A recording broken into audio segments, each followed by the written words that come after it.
Cell के अंदर जो पैकेजिंग यूनिट है गोल्गी एपरेटस, वो काम कैसे करती है। ये एंडोप्लाज्मिक रेटिकुलम है, ये गोल्गी बॉडी है। यहाँ पे आप देख रहे हो कि गोल्गी बॉडी अकेली फंक्शन नहीं करती है, वो ईआर के साथ इंटीग्रेट होके ही काम कर पाती है। सबसे पहले ये गोल्गी बॉडी का डायग्राम समझेंगे, फिर एनसीईआरटी का हर एक लॉजिक यहाँ शॉर्ट नोट्स में पढ़ेंगे। देखिए, सबसे पहले काम करता है ईआर मतलब एंडोप्लाज्मिक रेटिकुलम। ये होती है हमारी प्रोडक्शन यूनिट। प्रोडक्शन यूनिट का मतलब है कि फैक्ट्री में एक प्रोडक्शन यूनिट होती है जो इनिशियल प्रोडक्ट को बनाएगी, सिर्फ मैन्युफैक्चरिंग होती है वहां पे। तो यहाँ ईआर मैन्युफैक्चर कर रहा है, या तो ये प्रोटीन बनाएगा या फिर ये लिपिड बनाएगा, और उनको यहाँ से बना के एक राउंड स्ट्रक्चर में इनक्लोज करती है। अंदर से बाहर की तरफ ये बड होके ये गोला सा निकल जाएगा और इस राउंडेड स्ट्रक्चर को बोलते हैं वेसिकल। तो ये ईआर का वेसिकल है, और इस वेसिकल के अंदर क्या है, इस वेसिकल के अंदर है ईआर का प्रोडक्ट। बट ईआर ने ऐसा प्रोडक्ट नहीं बनाया जो डायरेक्टली कहीं काम कर सके। अब इस प्रोडक्ट को मॉडिफाई करने की जरूरत है ताकि फाइनल इसको शेप स्ट्रक्चर दी जाए, ताकि ये फाइनली अपना फंक्शन कर सके। तो आप ये कह सकते हैं कि ये कच्चा माल है। कच्चा माल एक फैक्ट्री से बनके निकला है तो वो ट्रांसपोर्ट होगा कहीं दूसरी तरफ, जहां है उसकी पैकेजिंग यूनिट, जिसको बोलते हैं गोल्गी बॉडी या गोल्गी एपरेटस।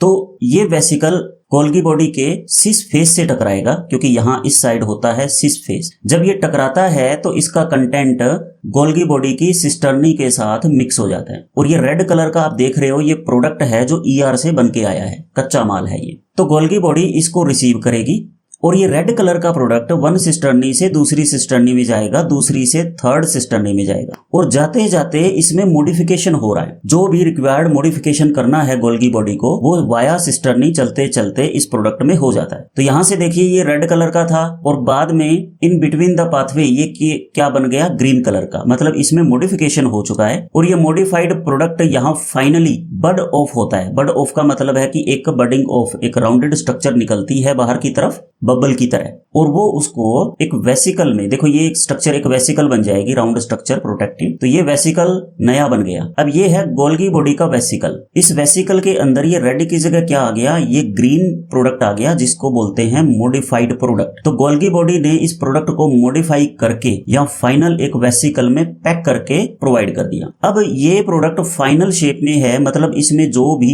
मॉडिफिकेशन यहाँ रास्ते में होना था वो हो चुका है। तो यहाँ से यहाँ तक मॉडिफिकेशन होता है, और मॉडिफाइड प्रोडक्ट यहां हमें मिल चुका है। तो ये नए वेसिकल में जो मॉडिफाइड या फाइनल प्रोडक्ट है वो कहां यूटिलाइज होना है, वो दो जगह पे यूटिलाइज हो सकता है। मान लीजिए एक प्रोडक्ट पैक हुआ एक फैक्ट्री में, तो वो सेम सिटी में भी जाएगा और सिटी से बाहर भी जाएगा। तो अगर ये सेम सिटी, सेम स्टेट या सेम कंट्री में जाता है तो इसको बोलेंगे इंट्रा सेलुलर ट्रांसपोर्ट। इंट्रा का मतलब होता है विद इन सेम प्लेस, चाहे आप सिटी मानो, स्टेट या कंट्री। अगर वो आपके प्लेस से बाहर एक्सपोर्ट हो रहा है, तो बाहर कोई प्रोडक्ट जा रहा है, तो उसको बोलेंगे सिक्रीशन मीन, और वो है extra cellular secretion. Extra cellular का मतलब है सेल से बाहर। तो पैकेजिंग यूनिट प्रोडक्ट को पैक करके सेल के अंदर भी भेजती है ताकि वहां यूटिलाइज हो जाए, और सेल से बाहर एक्सपोर्ट भी करती है, क्योंकि कुछ चीजों की सेल से बाहर जरूरत होती है। चलिए अब एक एक करके पॉइंट पढ़ते हैं कि रोल ऑफ गोल्गी एपरेटस क्या है।